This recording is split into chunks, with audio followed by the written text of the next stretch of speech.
So please, please, please share the link. Just looked at the Facebook thumbnail. What is this? I don't know. It is what it is. Gonna make the most of today. Topic is probably surprisingly not within not within our core not core interests, but it's not something we talk about a lot. Or it's not something we really thought much of until we got the topic. True. So we don't claim to be experts by any means, but that's normal. This is not a show of expertise. This is just, hey, let's talk. This is, hey, it's a pandemic. We can't have friends over. Yep. So let's talk to the camera. We're just shooting the breeze while we're here and making the most of it. Yeah. Oh, wow. I think Zeman shared the video. Thanks, Zeman. We miss you. Yes. Hey, Zeman. And then he shared it, I think, without watching. Good job. It's one of those saw it on the feed. Yeah. Which is nice. We support friends who do this for us. We appreciate the love. Chat is bringing chat messages onto the screen is still not working, unfortunately. So we're gonna have to wing it. We've gone full contacted support. Yeah, tickets. I have an open ticket. I'm just waiting. They said that he knows someone who recognizes the problem. They just haven't gotten back to me with a solution. Yeah. Hey, Pico. He's joined us on YouTube. Hey, Pico.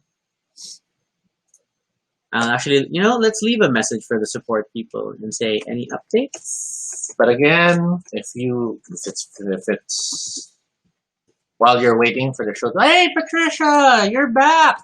We were wondering where you've been. We missed you.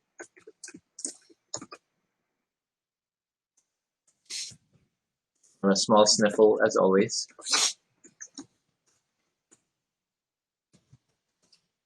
I'm reading a long support message. I'm not angry. I'm very professional. I used to work in customer service, so you gotta work with that. Mm-hmm.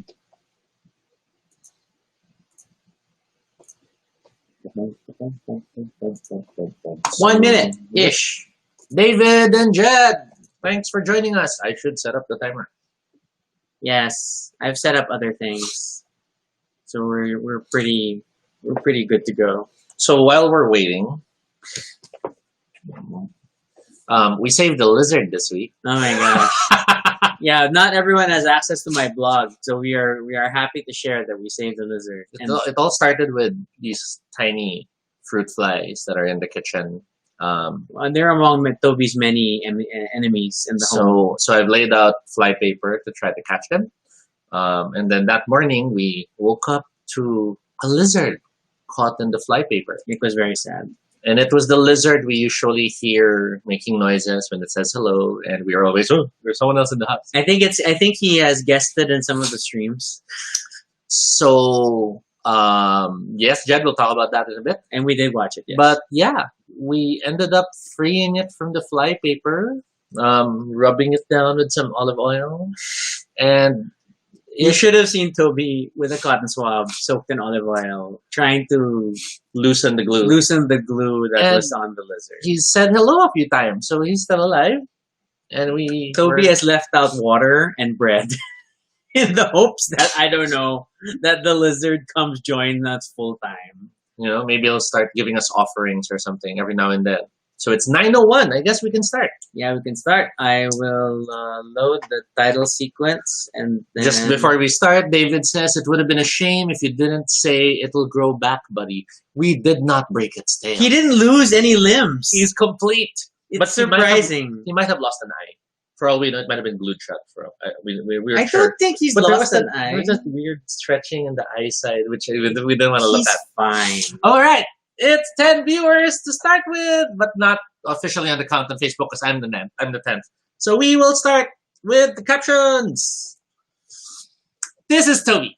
And this is Rocky. And if it's your first time here and you heard of the lizard story, you're probably weirded out. But welcome to Baduy Pride, our little place, our little space on the internet where we talk about anything we want. This is completely unscripted and not entirely accurate, but at least it's honest. Join us to talk about everything and anything random live. And if it's not your first time here, thank you so much for your continued support. Please share the stream now and like it so more people can find us. But we shall spend 30 minutes talking about the future of retro gaming. Because, hey, someone likes writing clever titles. I didn't have to tweak this one. We don't know who sent this. No, we do. It's Pico. Okay, Pico. I was thinking... Who is watching over on YouTube. So yeah. Thank you for today's topic, Pico. Admittedly, I think when I first heard the topic, I thought it was sent by Thomas. Oh, no. That may be the one that's actually been about, like, I don't know. Well, the local, no, we the confirmed local it's not him. It's not him. So we still haven't figured out I thought it was him because I know he's really into retro gaming. Okay. But let's get on with the show. I'll just do retro gaming. So if I asked, I don't want to say his name. I asked the assistant, because if I say it out loud, he might trigger the definition of retro gaming. And of course, we get the Wikipedia one, which talks about specifically playing older games, especially for consoles or systems that are obsolete. So it was the minor reaffirmation that technically, since Toby and I are still playing games on a PlayStation 3, yep. We are officially... That is retro gaming because it is an obsolete system that is no longer manufactured and not necessarily actively supported. If one looks at the history of video games, one can go as far as Pong, although some sources will even push further back. I would be super impressed if someone had a Pong machine and is still playing it. And like, man, that's dedication.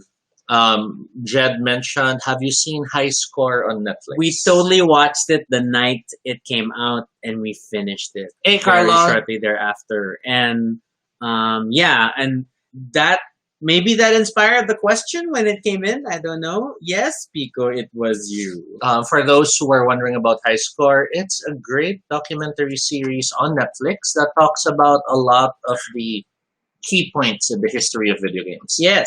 I don't want to spoil the contents only because they have a great way of transitioning to a new topic for each episode. So just check it out. It's a good show if you're into games. But to now place it on the Baduy Pride context of retro gaming.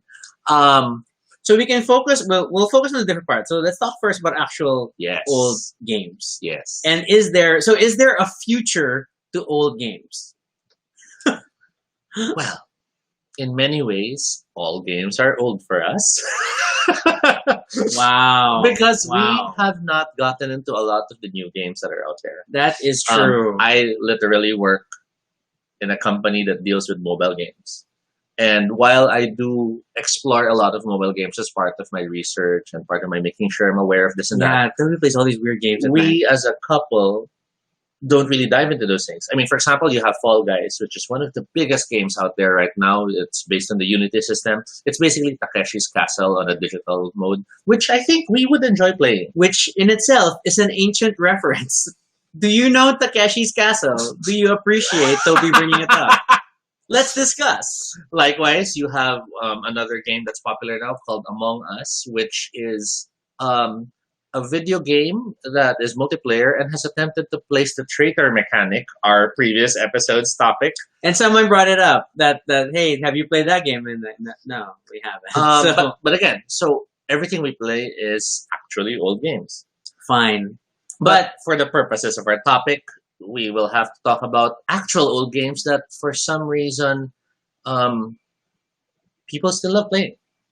Okay, and then I think nostalgia is obviously a large factor in it, and maybe even just novelty of gameplay. But nostalgia is a big thing, and comfort. Like I can think of I love the stories of many of the older adventure games like Loom and Indiana Jones and the Fate of Atlantis and Day of the Tentacle. And even before the remastered stuff come out, I was more than happy to replay Loom many times just to re-experience the same darn story and the same just to try graphics. Playing the songs again as you try to remember which the damn 4 notes every time for everything. And the game randomizes some of the songs So it has replay value that you must discover some of the songs again. The nostalgia factor is strong, but so is I would say it's less nostalgia and more this snobbish determination to master games you've played before. As you said that, Carlo just mentioned mastery is also one reason why people go back. At the same time, David has mentioned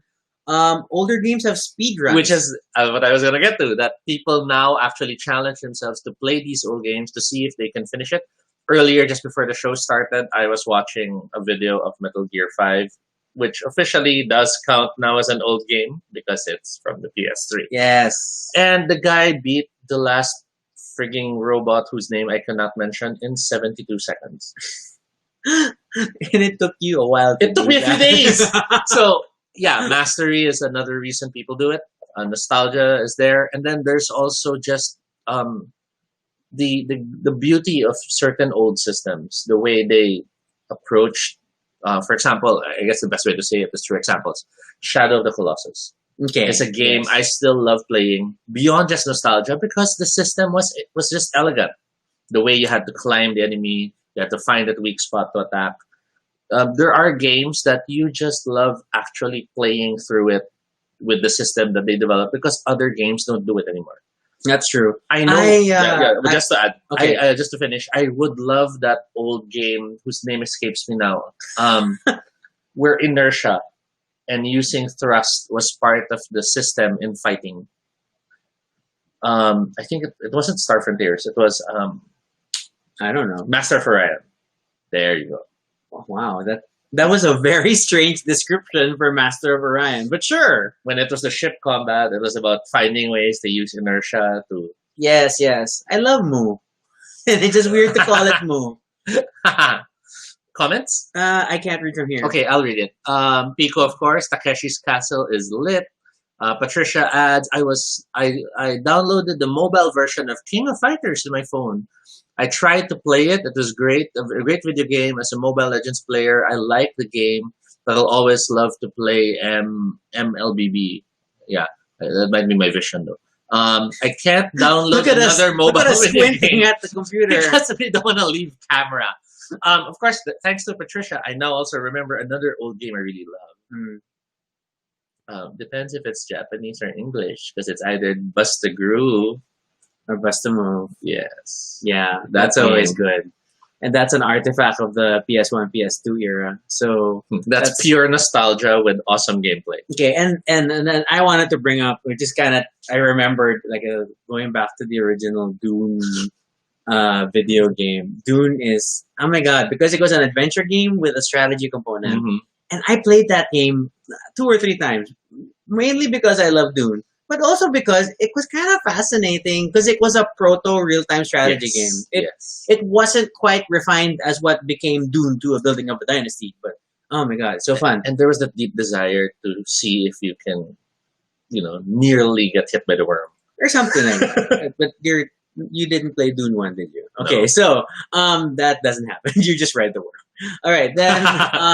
But to be fair, the actual old game mechanic, given the steady expansion of the Steam library to include more things, websites like GOG, Good Old Games, that really focus on adapting older games to work on newer systems. And then, of course, the prevalence of emulators that let you play other things. Although there was a time that Toby was obsessed with getting a PS1 emulator just so that we could play Bust the Groove, and discovered the emulator couldn't somehow sync it properly. Yeah, so we were just losing terribly. There were also a lot of websites online, which I think some of them are now dying, with Flash dying, because there were websites that tried to emulate certain engines, and those that they couldn't emulate, they tried to recreate using Flash. Yeah. So I mean, then there's a definite realm for it. And so if it has a future, yes, in the same way that retro nights at bars and clubs will always be popular, because the definition of retro just gets bigger and bigger. And the fact that music of the 2000s is already retro. Britney Spears officially is classical music now. When you get down to it. So Yes, and because of the new digital frontier for game distribution, then all the more you're able to get access. And I keep looking at Carlos' comment that he wants an Ape Escape game. Toby also wanted an Ape Escape game. Yes. Carlo also mentioned lots of retro old games being recreated and remastered. David mentions, oh my god, mentioning the original Shadow of the Colossus and not the PS4 version. Whatever. We don't own a PS4. Yeah, then it's like we did own the remastered on PS3 though. I mean, not that we didn't play it on the. So beyond the games that we really love that are still being remastered or recreated, there are also now new games that try to celebrate the stuff we like about old games. Now we have retro aesthetic and homages. So retro gaming beyond actual old games, there are a lot of games that like to focus on aspects of retro games. They immediately say 8-bit, which is low poly. Did you need to clap? But okay. But yes, there are a lot of 8-bit games. There are a lot of There are a lot of games that still use pixel art as the default art style, and then combined with very classic platform mechanics, a high tendency to die. And this we've seen this highly popular in the indie segment, especially going back to games like Super Meat Boy, which is like retro by now. Yeah, which in itself is retro by now, but it was Mario on crack. Yes, you know? Oh, David is in denial that early 2000s music is retro. I'm sorry. It is 2020, David. It is 20 years 2020. 2000 means you can now have a child. Because if people were celebrating 80s music as retro in the early 2000s, by the same virtue, early 2000s music is now retro. So going back, what else? We have a lot of pixel art. We have a lot of roguelike systems that come out. Yes. They're attempting to capture the feeling of old games, which suffering from the fact they could not save or they could not have that much memory to track your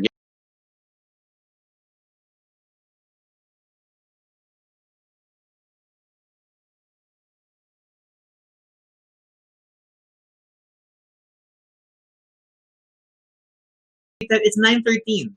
This is like exactly this is like 9:13. Yeah, so you guys might be freaking out, but we'll be back. Your video is not playing. Yeah. There. Every time. Nobody panic.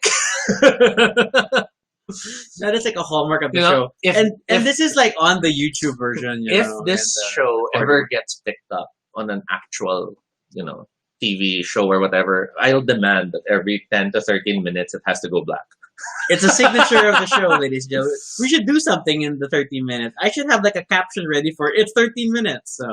And we need to confirm if we have audio during that blackout. Because if we do, then we can do something. I think we don't. Because the message I get is that I've lost connection entirely. So. Okay, so going back, there's everything from the old mechanics to celebrating the old techniques. And even now you have games that intentionally try to recapture the limitations of old systems. Yes. Silent Hill was foggy and mysterious, not because they wanted to be foggy and mysterious, because they had to find ways to maximize while using the limited resources. They didn't want to load too many assets.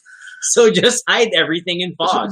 It's brilliant. So that's how it goes. Okay, then on the borders of sort of retro gaming, there are a few things we thought that might be interested to talk about. And one is Immortal Franchises, as we call it. That the fact that certain franchises from the early days of console are still alive, although the gameplay has tweaked over the years, but they still largely celebrate the same thing in themselves, keep that nostalgia running and thus promote people wanting to go back to the originals. Just look at how many Zelda games there are. And as much as the gameplay is now 3D and all that fun stuff, but there's still fundamentals that make it a Zelda game. And then that once you enjoy it, then it makes people want to think back to earlier iterations of the game, and you just keep going. You even have games that are frighteningly... David answers, there's no audio when we're black. Oh, they have games that are frighteningly self-aware because they allow you to play the older versions of their same franchise within the game itself. And I feel like Suikoden was one of the pioneers of this by making your Suikoden 1 data relevant to Suikoden 2, and you play your character from Suikoden 1 into if you had complete stars data in your That PS1 can save carry file. over. Yeah, so that little hallmark, and then it just kind of expanded into other games. So You had, I can't remember if it was Metal Gear or it was another game wherein at a certain point you find an arcade machine. And when you interact with that arcade machine, you can play an older game. excuse me, we did that way back in Day of the Tentacle, where in Day of the Tentacle, which is technically Maniac Mansion 2, Yes, you played could Maniac go Mansion. into one of the rooms and you play the computer and you could play a full install of the original Maniac Mansion because it was that tiny. Yes. And it was such a pain though because it was hard. You could get stuck in Maniac Mansion 1 and not be able to exit back into Maniac Mansion 2. It was an early bug. Carlo points out The Sims, but then says, "Oh, actually, you don't want to go back to the first game of The Sims." I don't know. I wouldn't mind going that far back. Pico asks, would you buy a NES for nostalgia? We thought about it because remember there was The mini NES. the mini because modern technology does not require a NES that big. Mhm. The mini NES, the mini Genesis. I personally would want the Genesis more.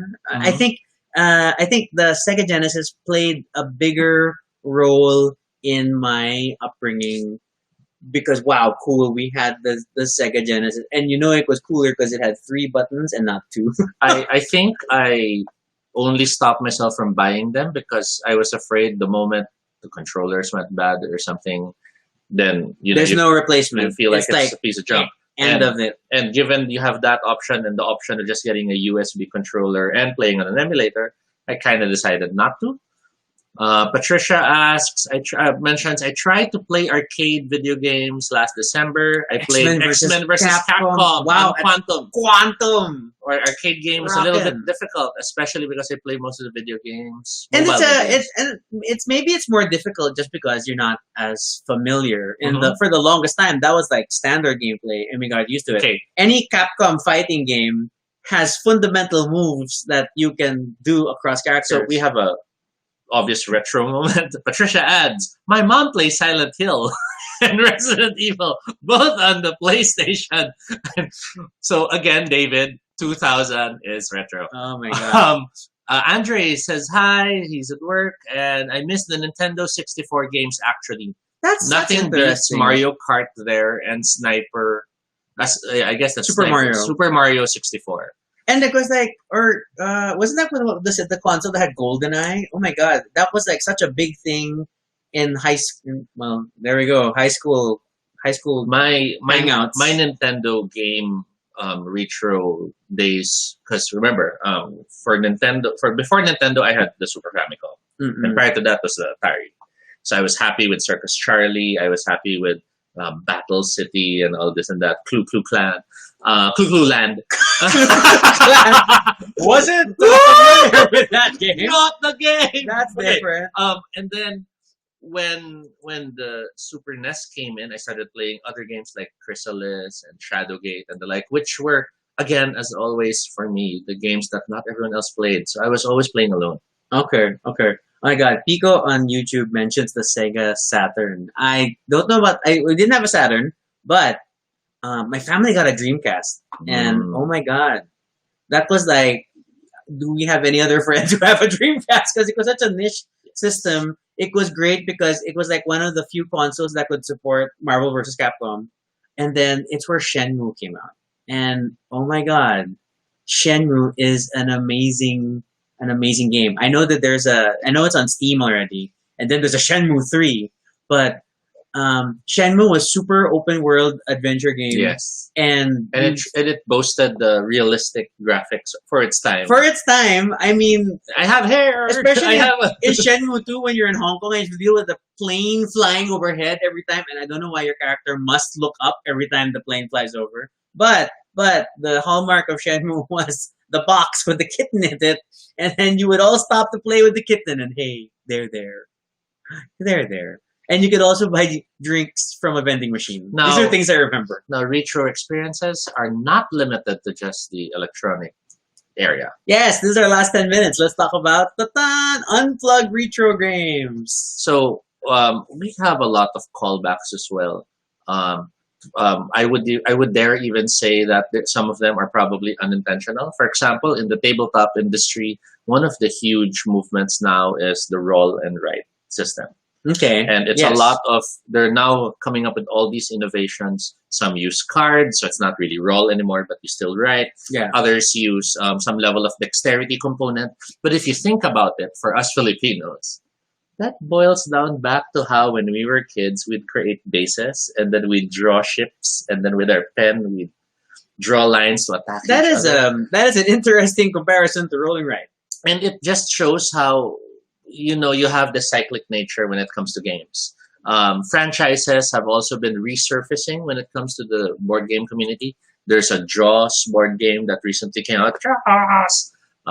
Dune has its new release as well, and you even have board games now for Back to the Future, Princess Bride. Oh yeah, we were like going recently just bonkers over how many old franchises now have games. But then that's not really a retro game because these are new games based on old franchises. Yes, But I mean, if you take a step back into like just actual games. or in the RPG world, then you have the likes of I mean, there is literally an old school revival OSR, right? That is all yes. about celebrating The old systems. fundamental older RPG systems.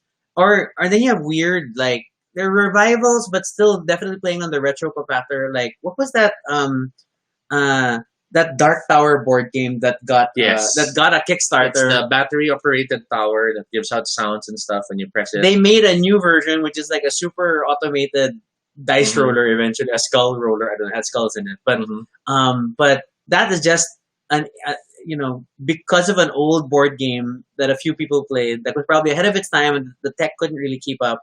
Then someone decided to make a slightly newer version, Yes. but fundamentally the same game. Then my gosh.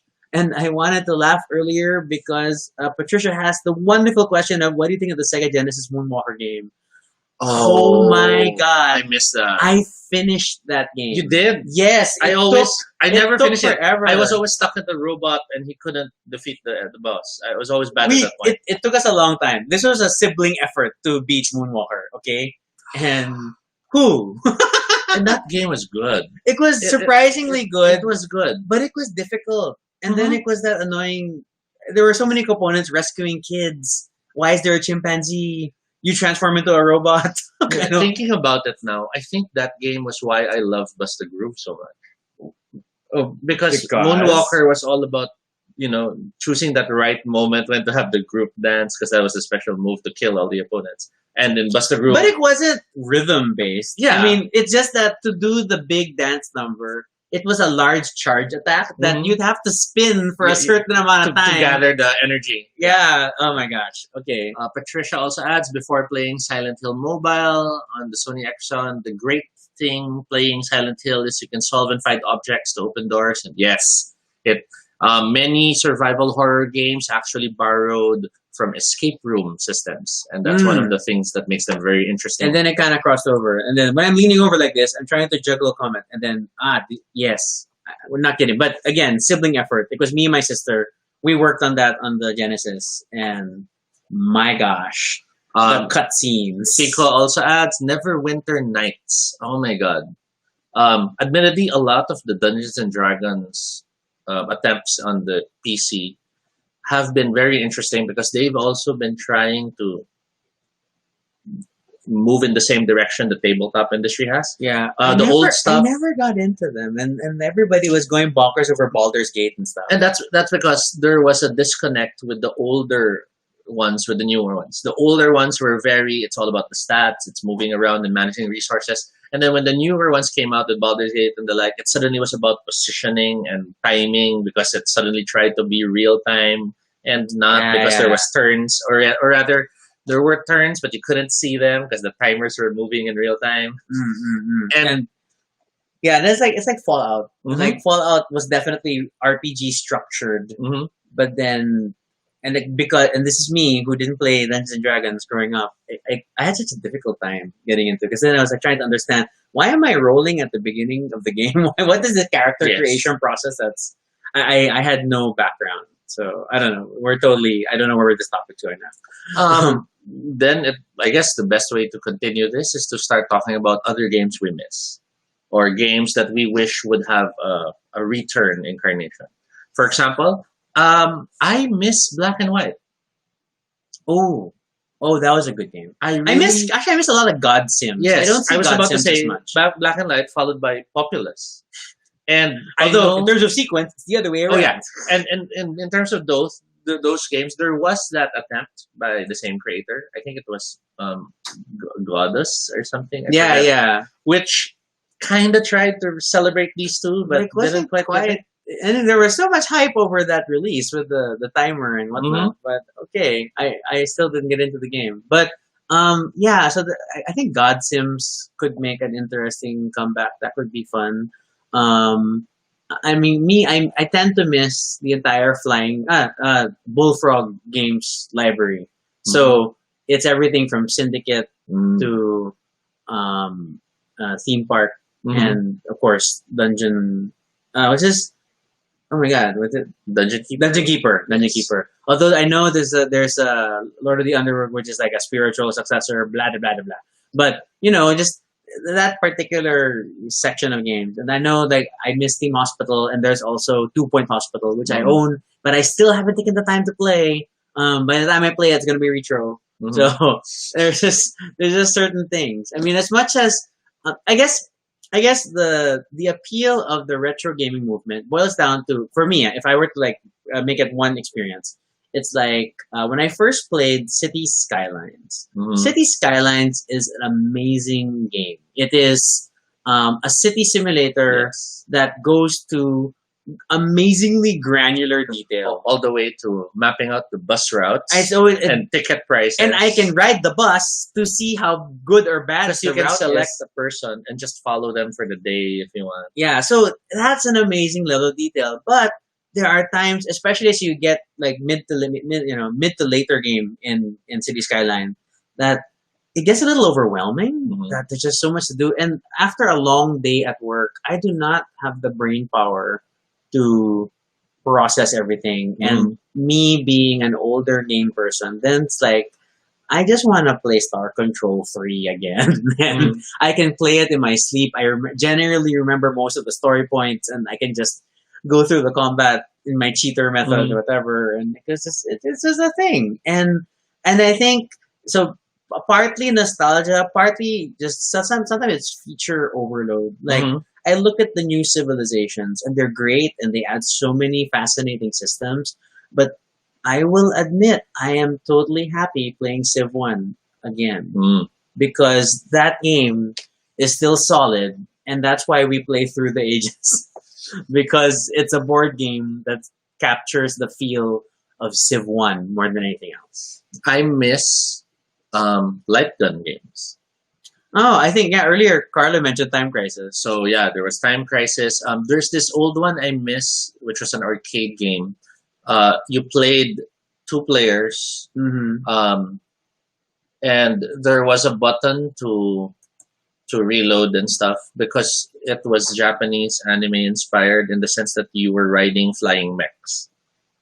So it I felt don't remember it felt this. very Robotech. But this isn't the robot fighting game because I No, remember no, no, that no, no. one. This was you're basically both in power suits. The city gets attacked by aliens. So it's all these staged What scenes is where this? the aliens appear and you shoot them down, and then suddenly the camera swings over because there's a truck, and your friends are like, "Hurry, help us!" And next thing you know, you're flying alongside the truck because the enemies are attacking, and it's all these pre-scripted scenes, but it really made you feel like you were. I in do a- not in a remember shooter this anime. game at all. I did not play enough arcade time. So I'll have to dig it up. yeah, but I think in general, and that I think our core premise is that retro gaming totally has a future. It's a never-ending future because yesterday's gamers are today's designers, Mhm. and so whether it is reviving old games or creating new games that directly homage either the aesthetics or gameplay or stories of the old games, Mhm. the cycle feeds itself, and it's just going to keep happening. And it's not a bad thing. It's not a bad thing. We iterate and innovate based on what has come before. It also has a lot to do with technology. Technology has been pushing things forward further and further, faster and faster. So a lot of the retro gaming, which used to be only in the PC, now can be done on the smartphones. And God knows, It's insane. You can play adventure games on your phone. yes, and God knows what will be next. Maybe next thing you know, the entire Maniac Mansion is playable on Facebook Messenger. I think the duck objects to this happening. They put a lot of effort into the remastered edition, so no, it's not gonna fit the Messenger. All right. You never know. Quick comment. David really liked me saying yesterday's gamers are today's designers. Thank you. That just came to me right now. That was awesome. Yeah, Carlos, a clear example of that. And then Yeah, no, I yeah, think these there were were no still new mostly the earlier YouTube comments. comments. All right. Well, that's us on a video game topic. I think it's actually our first video game topic. We Yeah. do a lot of tabletop. But this It's is our first officially video our game first topic. video game topic. Which just reminds you that we'll talk about anything that may come our And way. it also reminds you that we will soon start finding ways to have guests. Yes. People who we will pull to join us as we talk about Hopefully, I can get the chat fixed first. anything we want. So yeah, that's 30 minutes. We had a lot of fun, and we hope that you will join us next time. If you have questions for me and Toby, or if you have suggestions for future episodes, Rocky will find the caption there. Then you can submit them at bit.ly Baduy Pride Ideas. We welcome, and like today's topic was Pico's topic. He doesn't even remember submitting this topic because half of Pico's topics are part twos of previous topics. Okay, you can follow us on Twitter, all Toby No Shade, and I'm RG Sunico. Shark does not have a Twitter account yet. And then, of course, Toby. Yes, you can also check out our blog, baduypride.com, which has everything from our old episodes to, the camera just moved. Oh, I hit the table. Yes. Our old episodes to Like a photos power of box. our lives and a lot of blog posts about what we've gone through. Yep. Of course, feel free to continue the conversation in the comments below and let us know what you think about retro gaming, its future, and whether or not music from the early 2000s is retro. Be sure to subscribe to notifications, whether on Facebook or YouTube, so you don't miss our next live stream, because even if you are subscribed, it looks like you're still going to miss them sometimes. Once again, I'm Rocky. I'm Toby. And this is Baduy Pride. Thanks for watching. Why did it sound like you were throwing your name at the camera? Toby. Toby. And David says, yep. Thanks for watching. We're going to do an end screen thing, so it's better.